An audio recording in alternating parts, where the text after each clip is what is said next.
ನನಗೆ ಗೊತ್ತಿರೋ ಶೆಫ್ ಒಬ್ಬರು ಸಿಂಪಲ್ಲಾಗಿ ಚಿಕನ್ ಗ್ರೇವಿ ಮಾಡೋದನ್ನ ಹೇಳ್ಕೊಟ್ರು. ತುಂಬ ಟೇಸ್ಟಿಯಾಗಿದೆ, ನೀವು ಟ್ರೈ ಮಾಡಿ. ಸೊ ಇಲ್ಲಿ ನಾನು ಸ್ವಲ್ಪ ಅರಿಶಿಣ ತೊಗೊಂಡಿದ್ದೀನಿ, 2 tablespoon chicken masala, 2 tablespoon mutton masala, 1 tablespoon ಧನಿಯಾ ಪುಡಿ ಮತ್ತು ಖಾರಕ್ಕೆ ಎಷ್ಟು ಬೇಕೋ ಅಷ್ಟು ಖಾರದ ಪುಡಿನ ಹಾಕ್ಕೊಳ್ತಾ ಇದ್ದೀನಿ. ಇದನ್ನೆಲ್ಲ ಚಿಕನ್ಗೆ ಆ್ಯಡ್ ಮಾಡ್ಕೊಂಡು ಒಂದು ಮೊಟ್ಟೆನ ಒಡೆದಾಡ್ಕೊಳ್ತಾ ಇದ್ದೀನಿ. ಅದಾದಮೇಲೆ ರುಚಿಗೆ ತಕ್ಕಷ್ಟು ಉಪ್ಪು ಮತ್ತು 1 ಟೇಬಲ್ ಸ್ಪೂನ್ ಶುಂಠಿ ಬೆಳ್ಳುಳ್ಳಿನ ಪೇಸ್ಟ್ ಹಾಕ್ಕೊಂಡು ಎಲ್ಲನೂ ಚೆನ್ನಾಗಿ ಕಲಸಿ 10 ರಿಂದ 15 ನಿಮಿಷ ಮ್ಯಾರಿನೇಟ್ ಮಾಡೋಕ್ಕೆ ನಾನು ಫ್ರಿಜ್ಜಲ್ಲಿ ಇಟ್ಕೊಳ್ತಾ ಇದ್ದೀನಿ. ಅದಾದಮೇಲೆ ಚಿಕ್ಕ ತೆಂಗಿನಕಾಯಿನ ತೊಗೊಂಡು ಒಲೆಯಲ್ಲಿ ಈ ರೀತಿ ಸುಟ್ಕೊಂಡು ಅದನ್ನು ಕಟ್ ಮಾಡಿ ಇಟ್ಕೊಂಡಿದ್ದೀನಿ, ನೀವು ನೋಡ್ಬೋದು. ಅದಾದಮೇಲೆ ಸ್ವಲ್ಪ ಗೋಡಂಬಿ ಮತ್ತು ಬಿಳಿ ಎಳ್ಳನ್ನು 2 ಟೇಬಲ್ ಸ್ಪೂನ್ ತೊಗೊಂಡಿದ್ದೀನಿ. 1 ಟೇಬಲ್ ಸ್ಪೂನ್ ಧನಿಯಾ ಪುಡಿ, 5 ರಿಂದ 10 ಬ್ಯಾಡಗಿ ಮೆಣಸಿನಕಾಯಿ, 4 ಲವಂಗ, 2 ಚಕ್ಕೆ ತೊಗೊಂಡು ಒಂದು ಬಾಣಲಿಗೆ 1 ಸ್ಪೂನ್ ಎಣ್ಣೆನ ಹಾಕಿ ಎಲ್ಲ ಮಸಾಲೆಗಳನ್ನು ಹಾಕಿ ಹುರ್ಕೊಳ್ತಾ ಇದ್ದೀನಿ.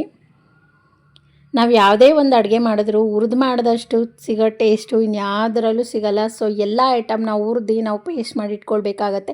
ಸ್ವಲ್ಪ ಕಡಲೆನ ಆ್ಯಡ್ ಮಾಡ್ಕೊಳ್ತಾ ಇದ್ದೀನಿ, ಹುರ್ಗಡ್ಲೆ, ಮತ್ತು 1 ಏಲಕ್ಕಿನ ಆ್ಯಡ್ ಮಾಡ್ಕೊಂಡಿದ್ದೀನಿ.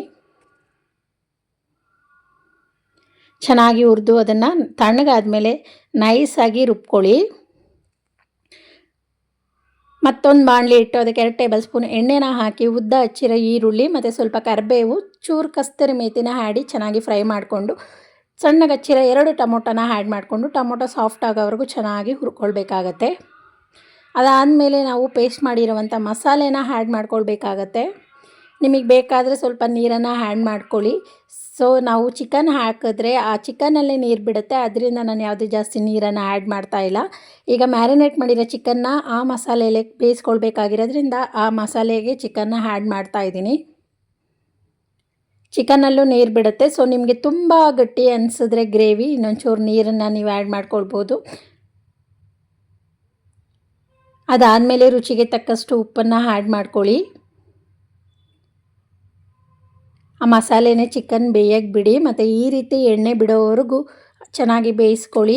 ತುಂಬ ಟೇಸ್ಟಿಯಾದ ಗ್ರೇವಿ, ಮತ್ತು ನೀವೆಲ್ಲೂ ತಿಂದಿರಲ್ಲ. ಈ ಒಂದು ಗ್ರೇವಿ ಪೂರಿ, ಚಪಾತಿ, ಪರೋಟೆಗೆ ಮಾತ್ರ ತುಂಬ ಸೂಟ್ ಆಗುತ್ತೆ. ನೀವು ಮಾಡಿ ಹೇಗಿತ್ತು ಅಂತ ನನಗೆ ಕಮೆಂಟ್ ಮಾಡಿ ತಿಳಿಸಿ. ಮತ್ತೆ ಬೇರೆ ಬೇರೆ ವೀಡಿಯೋಗಳಿಗೆ ನನ್ನ ಚಾನಲ್ನ ಸಬ್ಸ್ಕ್ರೈಬ್ ಮಾಡಿಕೊಂಡು ಮತ್ತೆ ಸಿಗೋಣ. ಬಾಯ್ ಬಾಯ್.